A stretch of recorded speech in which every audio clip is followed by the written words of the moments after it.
मैं अपने घर के आंगन में बैठी सब्जी काट रही थी। जब मैंने देखा कि मेरी जवान जहां बेटी कमरे से बाहर निकली तो अजीब तरह से लंगड़ा लंगड़ा के चल रही थी। मैंने कहा, ऐ लड़की, ये क्या कर रही है? किस तरह से चल रही है? तो कहने लगी, इस तरह से नहीं चलूं तो और किस तरह से चलूं? आपको क्या पता मेरी हालत क्या है, कि इसकी हालत क्या है। दिन भर बिस्तर तोड़ती रहती है, पढ़ाई के नाम पर पूरा दिन कमरे में बैठी रहती है। मैं इससे घर का कोई काम भी नहीं करवाती और अब इसको ऐसा क्या हो गया कि इसकी चाल ही बदल गई। उसने मेरे सवाल का जवाब नहीं दिया और वहां से चली गई। सिर्फ उसकी चाल ही नहीं, उसकी हरकतें भी बदली बदली सी थीं। मुझे उसके चाल चलन कुछ ठीक नहीं लग रहे थे। उससे ज्यादा उसका अंदाज अजीब सा लग रहा था। ऐसा लगता था जैसे सारे समाज की सताई हुई है, सबसे ज्यादा परेशानी इसी को है। खैर, अभी यह सभी सोच रही थीं कि मेरा पति कमरे से बाहर आया। मैंने कहा, आप रात को बेटियों के कमरे में सो गए थे?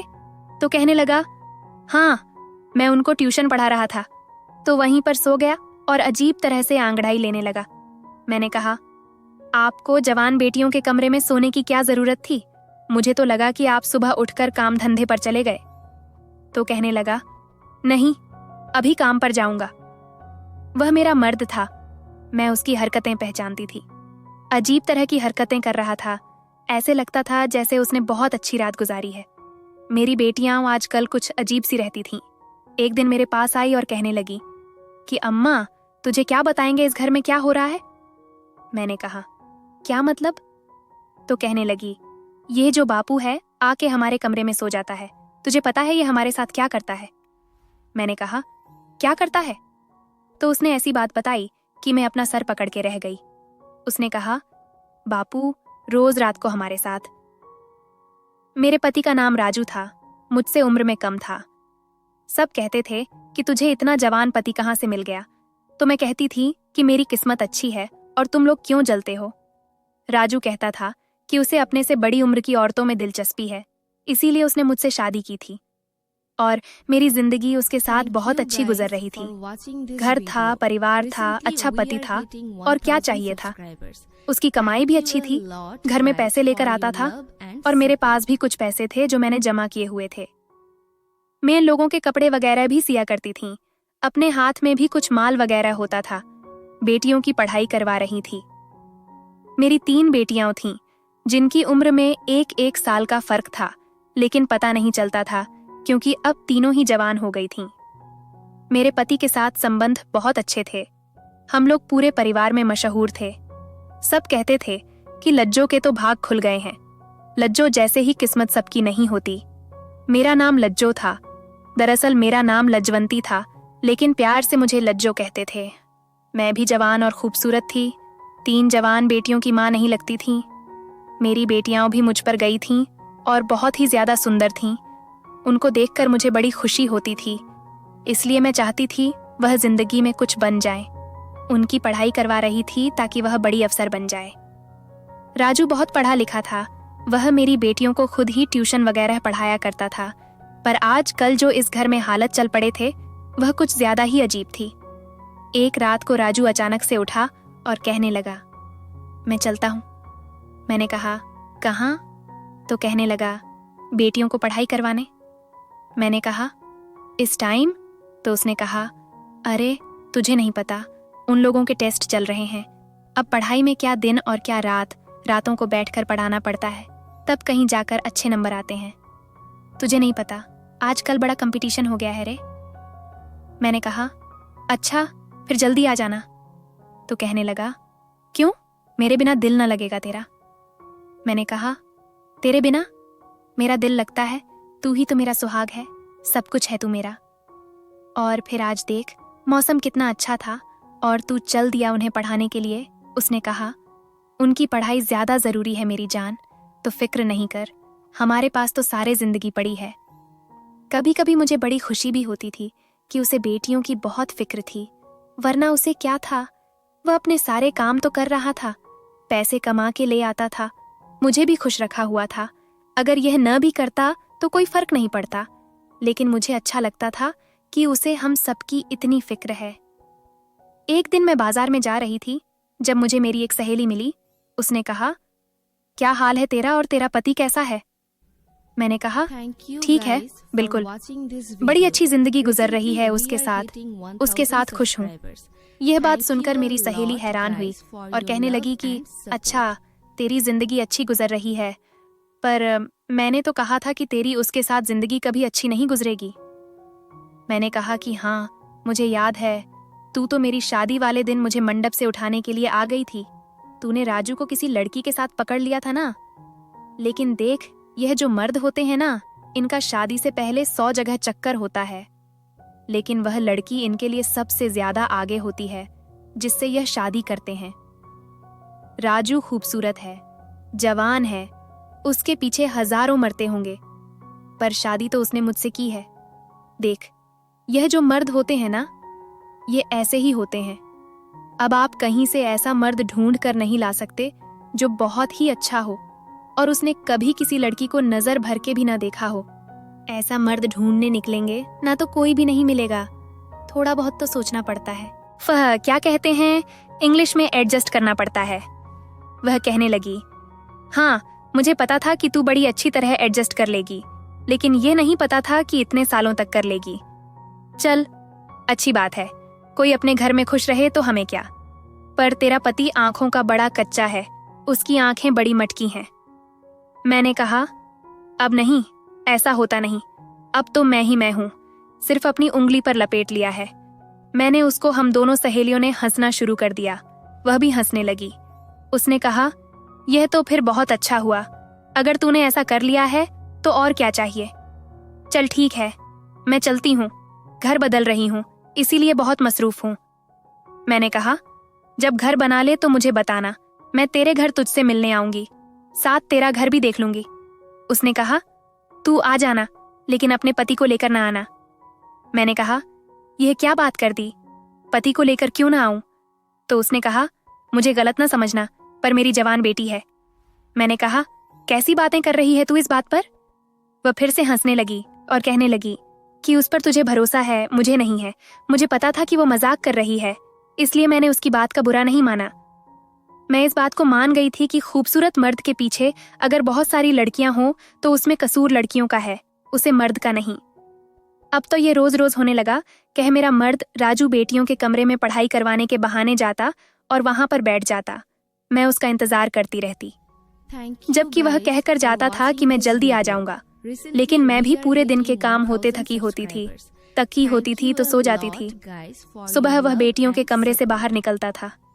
मैं पूछती, कह रात भर किया करते रहे तू? तो कहता, कह पढ़ाते पढ़ाते ही नींद आ गई थी, पता ही नहीं चला कब सुबह हो गई। मैंने कहा, ऐसी भी कौन सी नींद? तो कहता, कह तुम्हें तो पता है मैं जवान आदमी हूं, मुझे तो ऐसी ही नींद आती। मैंने कहा, क्या और मैं क्या बुरी हूं? तो कहने लगा, नहीं नहीं, तुम तो मुझसे भी ज्यादा जवान हो, मेरा मर्द बातें बहुत अच्छी अच्छी करता था। यही वजह थी कि मैं उसके सामने कुछ बोल नहीं पाती थी।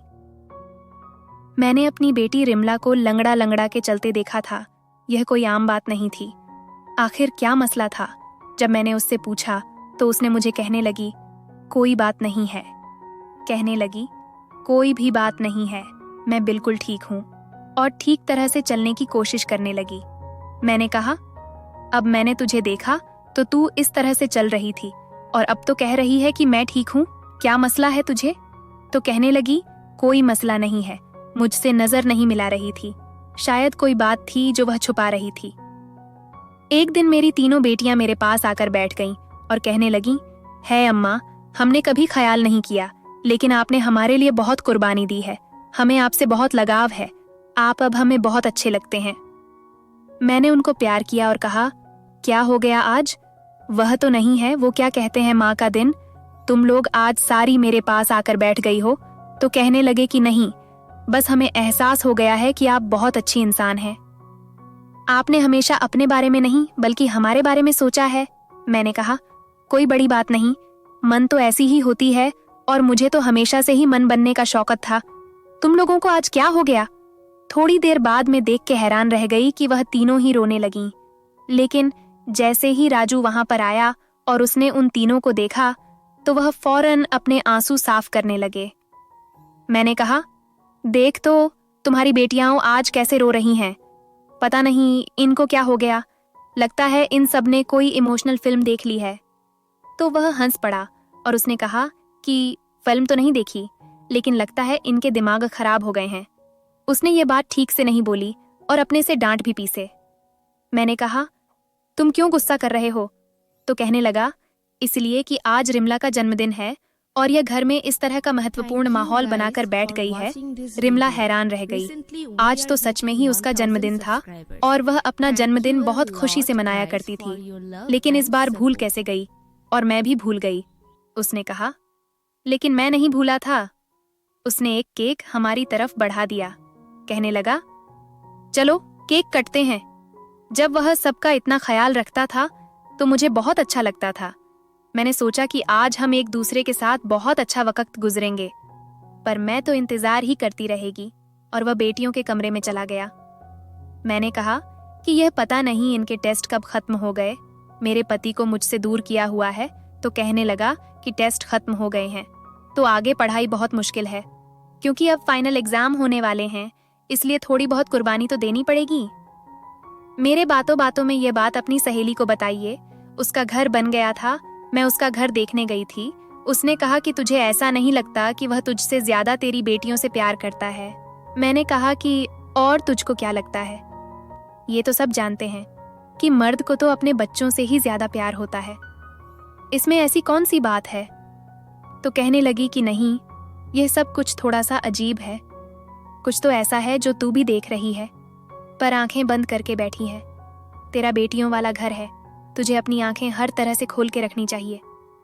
शायद जो वह मुझे समझाना चाह रही थी, मैं ना समझ सकी। मुझे लगा कि वह यह कह रही है कि अपनी बेटियों पर नजर रखा कर क्यों, कि इसके बाद जो हुआ वह बहुत अजीब था। एक दिन रिमला की तबीयत अचानक से खराब हो गई। मैंने कहा कि क्या हो गया? तो कहने लगी, लगता है मैंने कुछ उल्टा सीधा खा लिया। मेरे पेट में बहुत दर्द हो रहा है और मुझे उल्टी भी आ रही है। मैंने कहा कि चल तुझे डॉक्टर के पास ले जाती हूँ। तो कहने लगी कि नहीं, नींबू पानी पी लूंगी तो ठीक हो जाऊंगी। डॉक्टर के पास नहीं जाने का दिल नहीं कर रहा। मैंने कहा कि मरीज का कहाँ दिल करता है डॉक्टर के पास जाने का, लेकिन तबीयत ज्यादा खराब हो गई तो क्या होगा। राजू भी वहां पर आया तो मैंने उसे परेशान होकर कहा कि इसकी तबीयत बड़ी खराब है और डॉक्टर के पास भी नहीं जा रही। उसने कहा कि इतनी भी खराब नहीं है, पढ़ाई की टेंशन की वजह से ऐसा हुआ है, ठीक हो जाएगी तो परेशान नहीं हो। आगे पीछे तो वह मेरी बेटियों की बहुत फिक्र करता था, पर आज इस तरह से कहने लगा कि जैसे उसको कोई फिक्र नहीं है। उसने कहा, छोड़ दो, थोड़ी देर में ठीक हो जाएगी। मैंने कहा कि यह क्या बात हुई? तो कहने लगा कि जवान लड़की है, जवान बंदा जल्दी ठीक हो जाता है। तू चल मेरे लिए खाना लगा दे, मुझे बहुत भूख लगी है।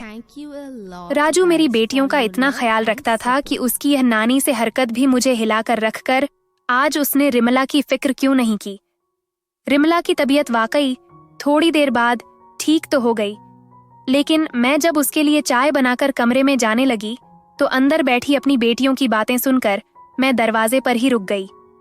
वह कह रही थी कि भगवान करे यह कुत्ते की मौत मरे, इसको सुकून ना आए, शाम शान ले जाने के लिए भी कुछ ना बचे।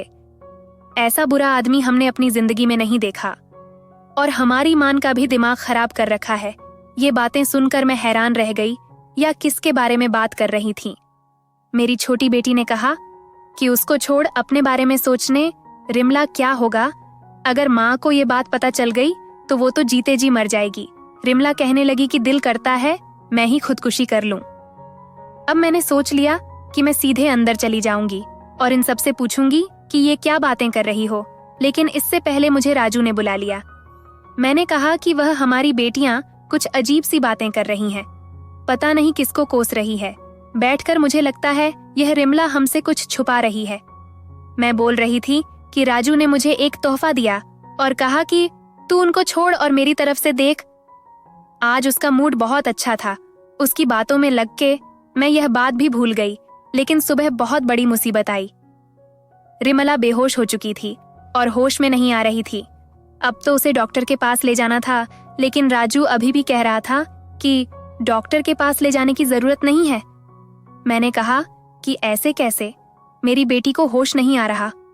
मजबूरी में उसे डॉक्टर के पास ले गए तो डॉक्टर ने एक टेस्ट किया और उसके बाद घर भेज दिया।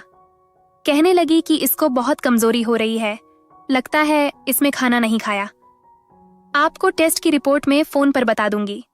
2 घंटे के बाद डॉक्टर का फोन आया और बस उसके बाद तो जैसे हम सभी की जिंदगी बदल कर रह गई थी। डॉक्टर ने बात ही ऐसी बताई थी। जब मैंने यह बात सुनी तो मैंने फोन रखा और रिमला के कमरे में कदम रखा और कहा कि इस दिन के लिए तुझे पढ़ाया लिखाया था, तुझे आजादी दी थी कि तू ये सब कुछ करे। बाकी सभी मुझे हैरान होके देखने लगीं, लेकिन रिमला जानती थी कि मैं क्या बात कर रही थी। इसीलिए उसने सिर झुका लिया था, क्योंकि मुझे डॉक्टर ने बताया था कि आपकी बेटी माँ बनने वाली है और उसने अपने बच्चे को खत्म करने के लिए कोई गोली खाई है, जिसकी वजह से उसकी हालत खराब हुई है। लेकिन बच्चा सही सलामत है और उसे कुछ नहीं हुआ है। रिमला ने रोना शुरू कर दिया। मैंने कहा कि बता, ये सब कुछ किसने किया है? तो उसने कहा कि सब बताती हूँ, और मुझे मेरे कमरे में ले गई। वहां से जाकर उसने मुझे अकेले में अलग ही कहानी सुनाई और कहा कि यह सब मेरी गलती है, मेरी वजह से हुआ है। मैंने कहा कि ऐसे कैसे? किसी और का कसूर नहीं है, बता कौन है वह लड़का, उसी के साथ तेरी शादी करवाऊंगी। तो कहने लगी, तो वह कभी शादी नहीं करेगा और वह इस देश में नहीं है, बस आप इस बात को खत्म कर देंगे। मैंने कहा, अब यह बात इस तरह से खत्म नहीं होगी। पर वह कहने लगी कि बस मेरी गलती है, मुझे जो सजा दोगे मुझे कोई मसला नहीं है, चाहे तो मेरी पढ़ाई खत्म करवा दो, मुझे घर बिठा दो, किसी बूढ़े के साथ मेरी शादी कर दो। मैं वैसे तो उसे कोस रही थी और बहुत परेशान थी, लेकिन उसकी बातें सुनकर मुझे ऐसे लगने लगा कि जैसे वह मुझसे भी ज्यादा परेशान है। मेरी बेटी बुरी तरह से रोने लगी और फिर से बेहोश हो गई। मेरा गुस्सा खत्म हो गया और अब मुझे उसकी फिक्र होने लगी। अब उसे फिर होश नहीं आ रहा था। हम उसे डॉक्टर के पास ले गए। डॉक्टर ने कहा कि जो दवाई उसने खाई थी शायद उसका असर अब जाकर हुआ है। उसके बाद उसकी हालत बहुत बुरी हुई, लेकिन उसके पेट में पलने वाला बच्चा इस दुनिया में नहीं रहा। पता नहीं यह बात अच्छी थी या बुरी। मैं उससे बात कर बार पूछ रही थी कि यह किसका पाप है, लेकिन वह नहीं बता रही थी। उसने अपनी जुबान पर ताला लगा रखा था और मुझे उसकी आंखें बता रही थीं कि कोई बहुत बड़ी वजह है। रिमला, तू मेरी अच्छी बेटी थी, पढ़ाई में भी बहुत अच्छी थी। उसका ऐसी बातों में कोई ध्यान नहीं था। वह सबसे बड़ी थी, खूबसूरत थी, समझदार थी। फिर अचानक से वह यह सब कैसे कर सकती थी? मैं बहुत परेशान थी। जब रात हुई तो मैंने देखा कि मेरा पति मेरे कमरे में आया और आते ही मुझ पर हाथ उठाना शुरू कर दिया। मुझे बुरी तरह से मारने लगा। मैं चिल्लाने लगी, लेकिन मुझे कोई बचाने नहीं आ रहा था। वह मुझे कह रहा था, मैं तुझे नहीं छोड़ूंगा। मैं हैरान थी कि आखिर मेरी गलती क्या है, मैंने किया क्या है, लेकिन वह नहीं रुक रहा था। उसने मेरी हालत खराब कर दी और मैं अचानक से चीख मारकर उठी। तब मैंने देखा कि राजू सो रहा था और यह एक सपना था। वह भी आ गया। उसने कहा, क्या हो गया? मैंने कहा, कह, मैंने बुरा सपना देखा है। उसने कहा, तुझे अब तक इस तरह के सपने आते हैं तो इस सब के बाद भूल क्यों नहीं जाती? मैंने बताया कि जब मैं परेशान होती हूँ तो मुझे ऐसे सपने आते हैं। तू भी क्या सोचता होगा ना, हमारे घर भी कैसी मुसीबत है, रिमला ने इतना बड़ा कदम कैसे उठा लिया? उसने कहा, मैं कुछ नहीं सोचता हूँ, आजकल ये सब कुछ बहुत हो रहा है, बस तू भगवान का शुक्र अदा करके बात यहीं पर खत्म हो गई। उसकी हालत भी अब पहले से ठीक है और वह मामला भी खत्म हो गया, नहीं तो हम किसी को मुंह दिखाने के काबिल नहीं रहते। मैंने कहा कि अब कौन सा मुंह दिखाने के काबिल रहे हैं, पता चल जाता कि आखिर ये सब कुछ किया किसने है। उसने कहा, कह, पता चल जाता तो क्या हो जाता, कोई भी अपनी गलती की जिम्मेदारी लेने को तैयार नहीं होता, लेकिन तू शुक्र करके जो होना था हो गया। अपनी बाकी की बेटियों को संभाल कर रखना होगा। मैंने कहा कि अब उसको पढ़ाएंगे नहीं, बस इस दवा परीक्षा में बैठाकर, उसके बाद सब खत्म। तो उसने कहा, नहीं नहीं, इसमें उसकी कोई गलती नहीं है। मैंने कहा, कह, तुम्हें उसकी इतनी फिक्र क्यों है? तो वह कहने लगा कि फिक्र नहीं करूं तो क्या करूं। मैं अपनी खुशी सहेली के घर गई और परेशानी में उसको सब कुछ बता दिया। वह थोड़ी सी उलटी सी की बातें जरूर करती थी, लेकिन थी तो मेरी अच्छी सहेली, बहनों जैसी थी। उसने कहा, मैं तुझे पहले ही कह रही हूं कि मसला बाहर नहीं, तेरे घर के अंदर ही है। मैंने कहा, कह तू क्या कहना चाहती है, मुझे खुलकर बता दे।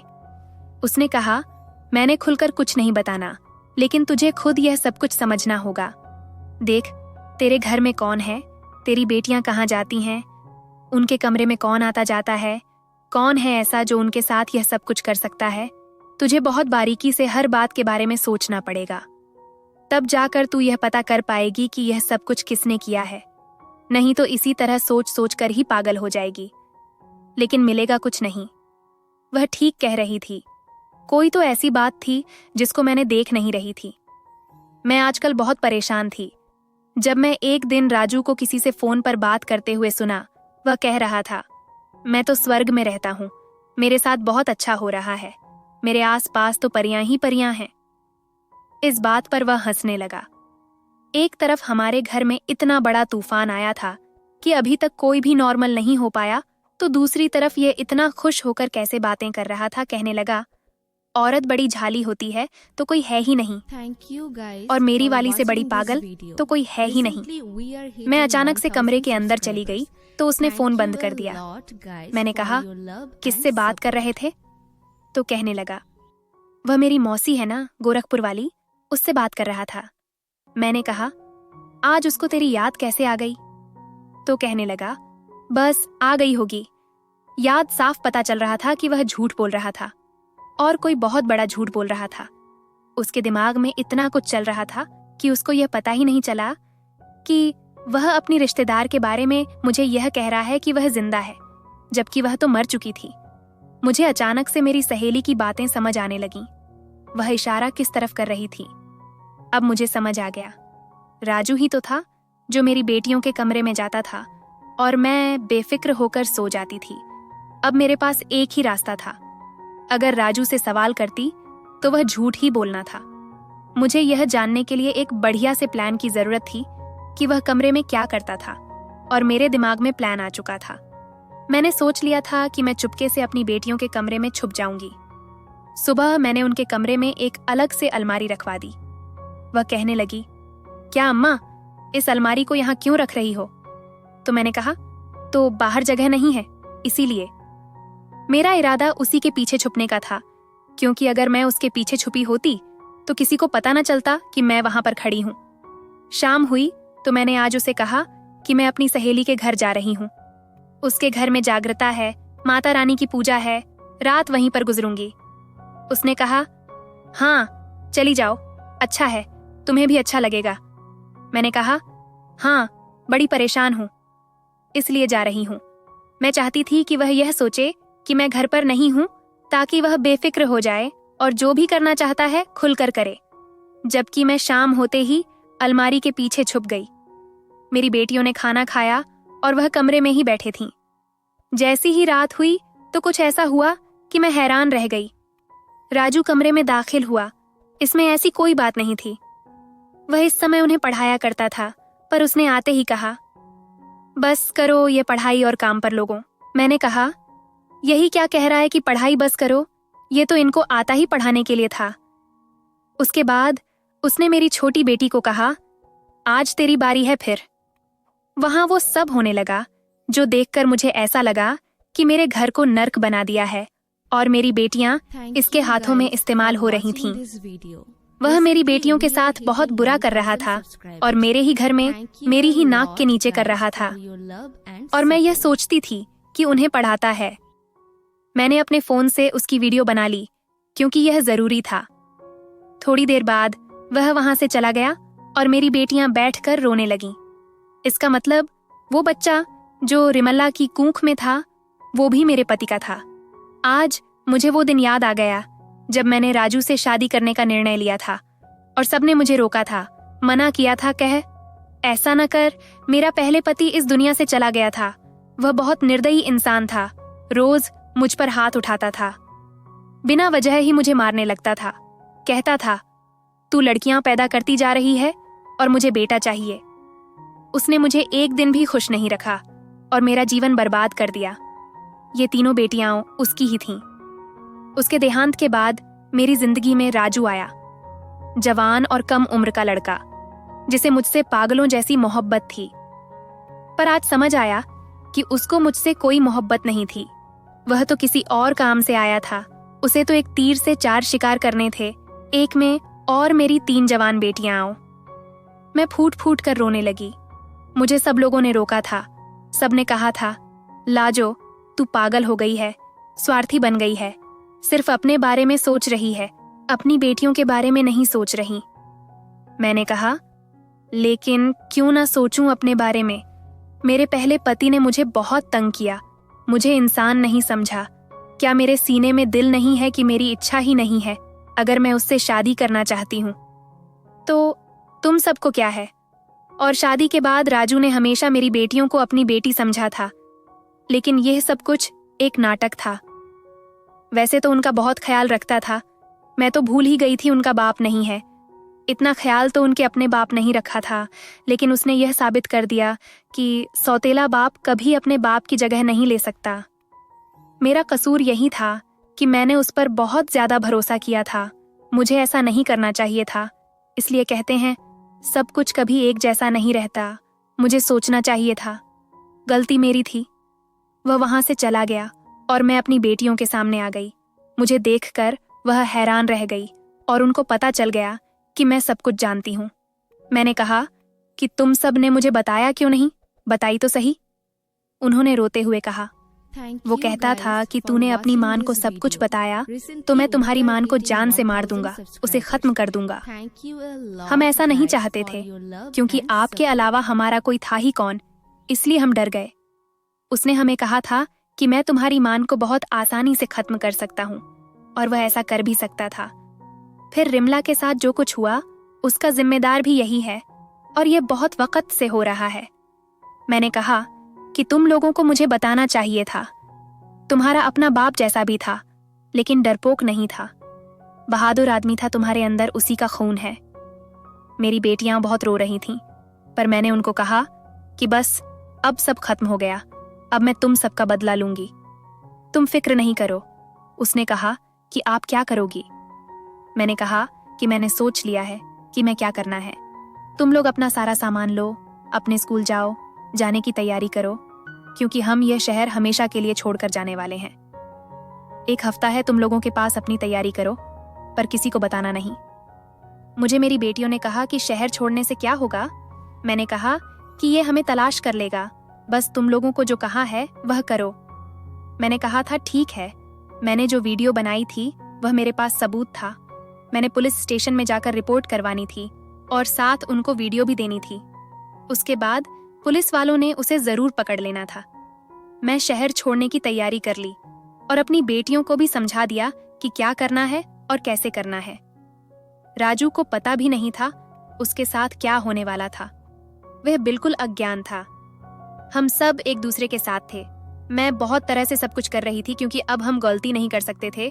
पहले ही मुझसे बहुत गलती हुई थी। मेरी दोस्त जानती थी राजू एक बुरा इंसान था।